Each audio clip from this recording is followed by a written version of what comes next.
O desafio desse jogo é não levar nenhum dano do inimigo, cada fase.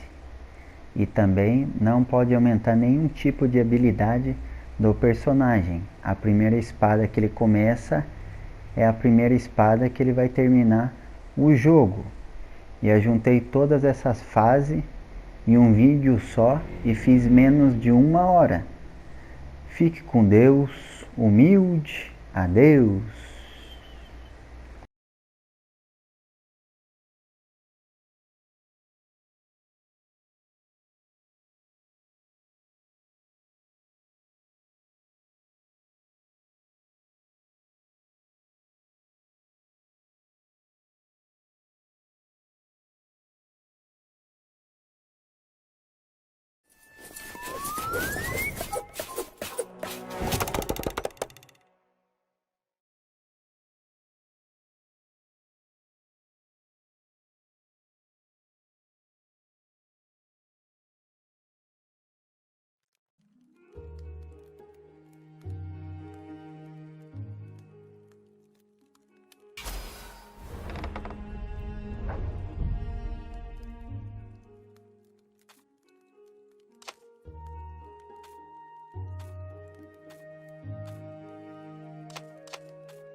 The clouds parted over the Isles of Boreas. It was time to choose. The rebellion was in trouble. Ravens were scouting for the secret rebel base. They needed a game changer. Pieces of the Sky Ripper had surfaced. Renado knew that using it could go catastrophically wrong. But he was sure he could figure out how to use it safely. Also, a temple had risen out of empty desert. The Iblis stone was hidden there. It was a dangerous artifact. It could corrupt its user into a bloodthirsty monster. Maybe he could find a way to use it, to take its power without surrendering to its wickedness. And also, his old friend Lapino needed rescuing. Of course, Renado had a pretty strong suspicion that Lapino had betrayed the rebellion, and he had a gut feeling that he needed to use that to his advantage.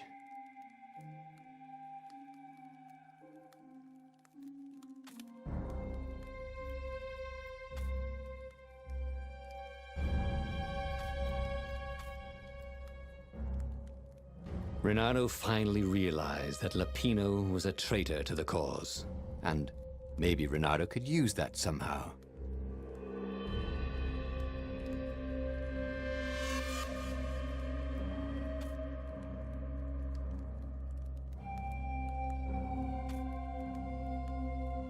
Renado couldn't quite put his paw on when he'd realized Lapino was working for the Empire. He'd never exactly seen Lapino sending coded messages to the palace, but he was sure. The rabbit had been on too many disastrous missions where he was the only survivor, or where he accidentally missed getting on the boat that went down to the abyss in flames. If Renado could prevent Lapino from getting back to the fleet with all the intelligence he'd probably gathered, it might be worth the trip.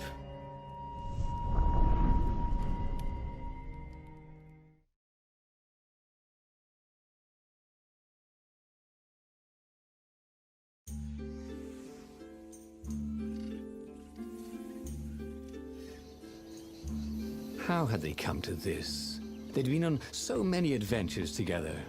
Lapino had talked Renado out of prison at least 4 times, and Renado had rescued Lapino from at least 2 lynch mobs.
Felt that the rabbit resented him.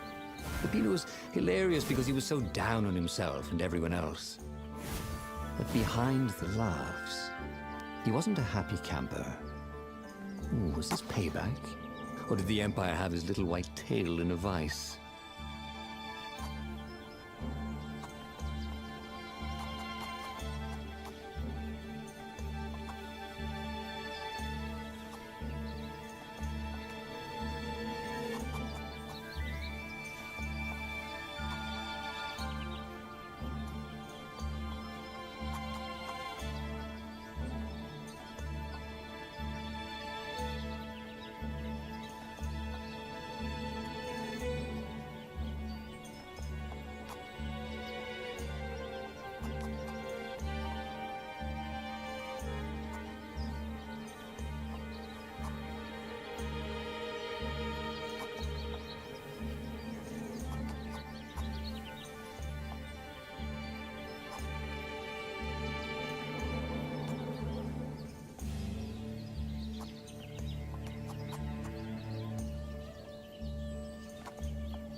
Once upon a time, the infamous rover Reynardo plundered the floating isles.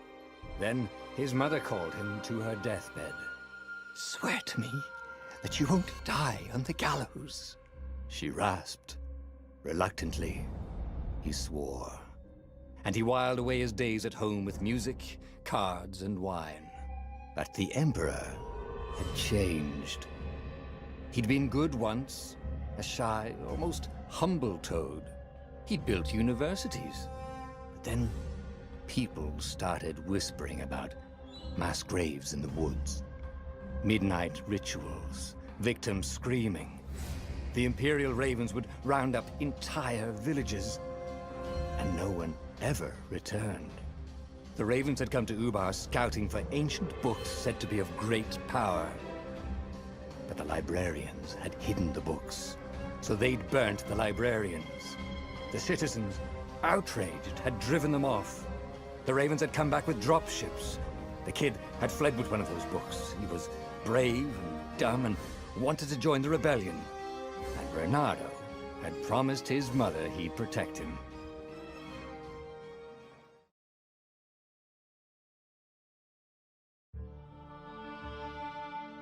The kid was looking down, watching his city burn. "Sorry, kid," Reynardo told the kid. "Look, if we give them the book, they'll leave you alone." "My mother died for this book!" "I promised her I'd protect you." "Oh, damn it." The kid had run off. With the book, of course. So Reynardo had to run after him.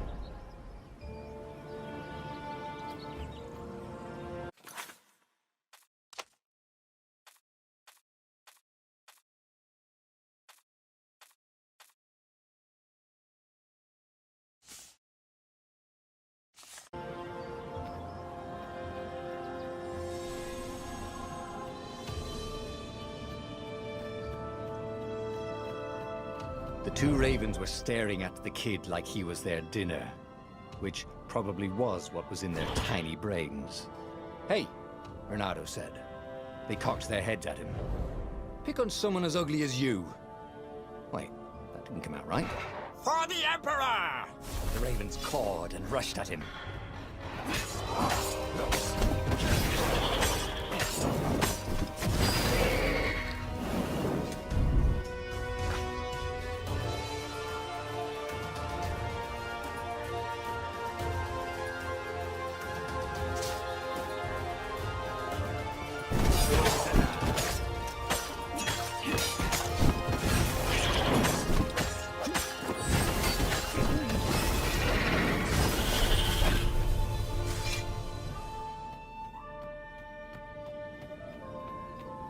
dropship flew overhead. He hoped they hadn't noticed him. The kid.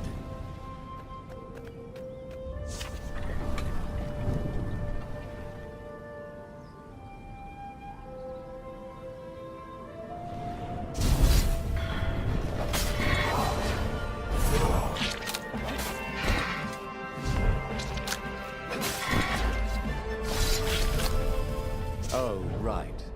The Gate of Heroes. Someone's idea of a joke, making the skyship docks a gated community.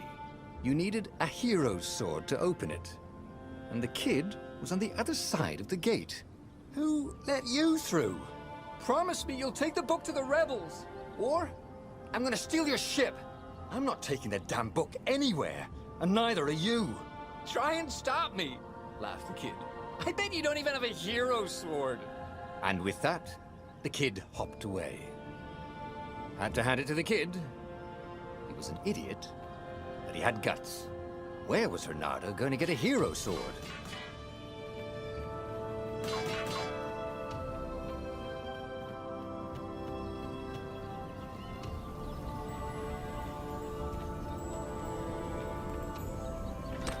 Ore and wind essence? That sounds about right. I'll need a workshop, though. Perfect.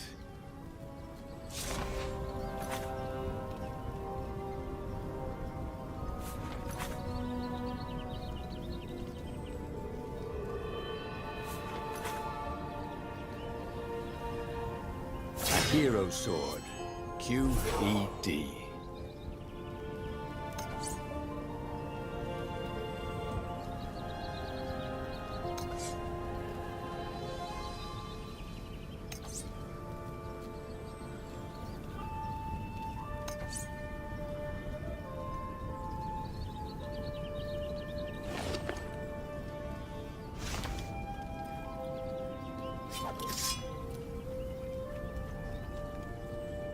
This is what he got for settling down and finding people to care about.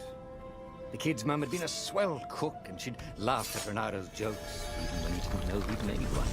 And then the ravens had come to burn her. And she'd made him promise to protect the kid. But she never told him where the book was, just the kid. He came up to a ledge. It was too far to jump. There'd been a bridge here before, hadn't there? And there was Peter, giggling at him. How'd you get across? He asked the kid. Where'd you find a hook? I hopped, said the kid. Wise-ass kid. Hey, look out behind you. Cute, said Renato. Oh, ravens.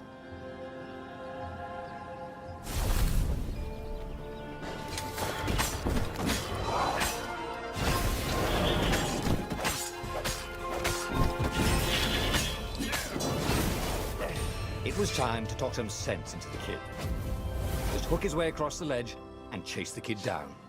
Thing was, he hadn't used his hook since he'd retired. How had he done it? Maybe if he meditated at that altar there, he'd remember his old skills.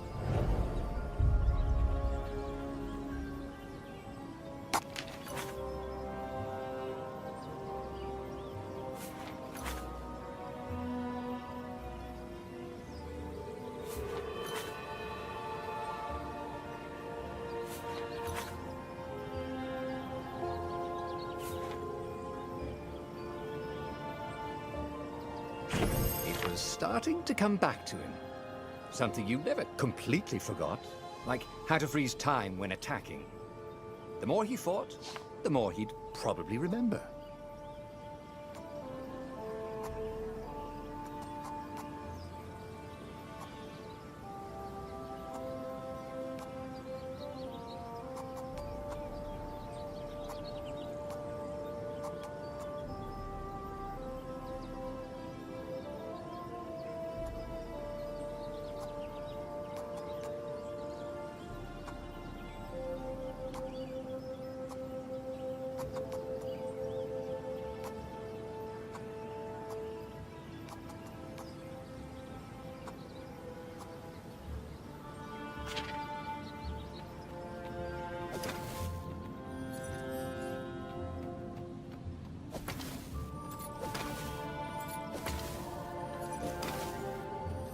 There was the Farfarer.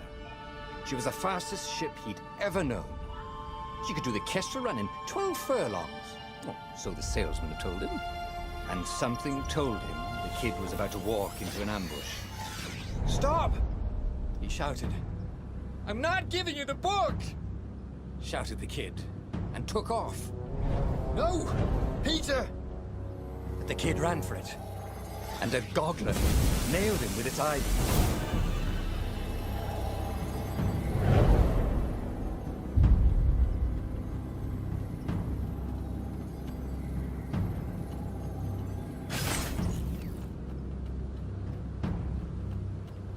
The book was unburned.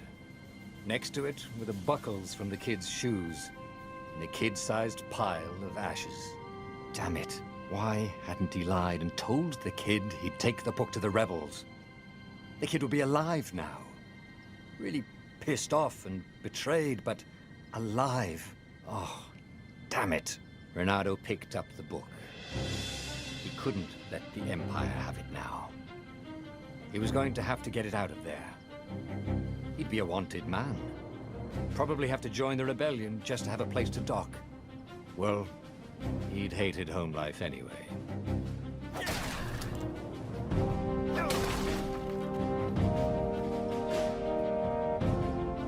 What was the big deal about this book anyway? Maybe he should open it and find out. All that had been years ago. How many? The war was a blur, and now 3 Raven scout ships were chasing him. "Where are you running, rebel?" cawed the Raven captain over the loud hailer. Renato could see them cranking up their catapults. "Just going out for milk?" Renato yelled back. "Where can you run?" laughed the Raven horribly. Far behind him, another city was burning. The dark cloud above its island was thousands of Imperial ships. The fleet was doing a thorough job. "Take us to the rebel base! I will spare your life!" it cawed. The entire jury-rigged rebel fleet was only a few islands to the east. Beyond that were only the pillars of heaven, a sea of endless blood-colored tornadoes. The rebellion was out of time, unless Renato could bring a game-changer. Maybe he could. Renato had found out where he could find the pieces of the Sky Ripper, the legendary weapon that had exiled the lost gods. Surely a legendary weapon could win the final battle. On the other hand, his old friend Lapino had sent Renato a desperate message saying he had a brilliant scheme to save the rebellion. If Renato could only rescue him. Renato dived the Farfarer towards the abyss. As he felt the heat of the jet stream, the Raven ships peeled off, not stable enough to follow him down there. Now it was time to choose. Lapino or the Sky Ripper?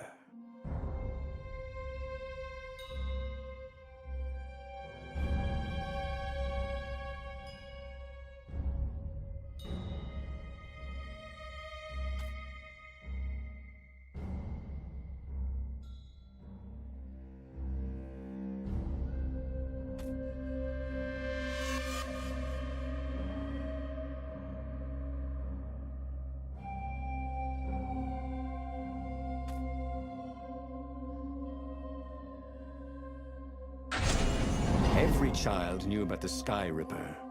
The Transcendent Emperor had buried its pieces. What could have brought them to light?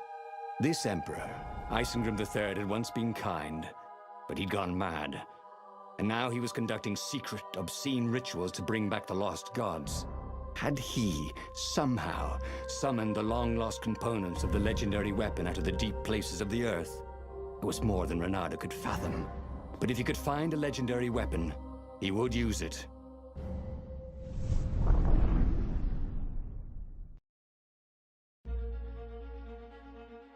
As he set foot on the island, Renato could not help but feel a tinge of guilt. He'd left Lapino behind. He hoped the Mad Rabbit had somehow escaped the Ravens. He hoped they hadn't eaten him. If they had, he hoped they hadn't eaten him alive. Why had he chosen the Sky Ripper?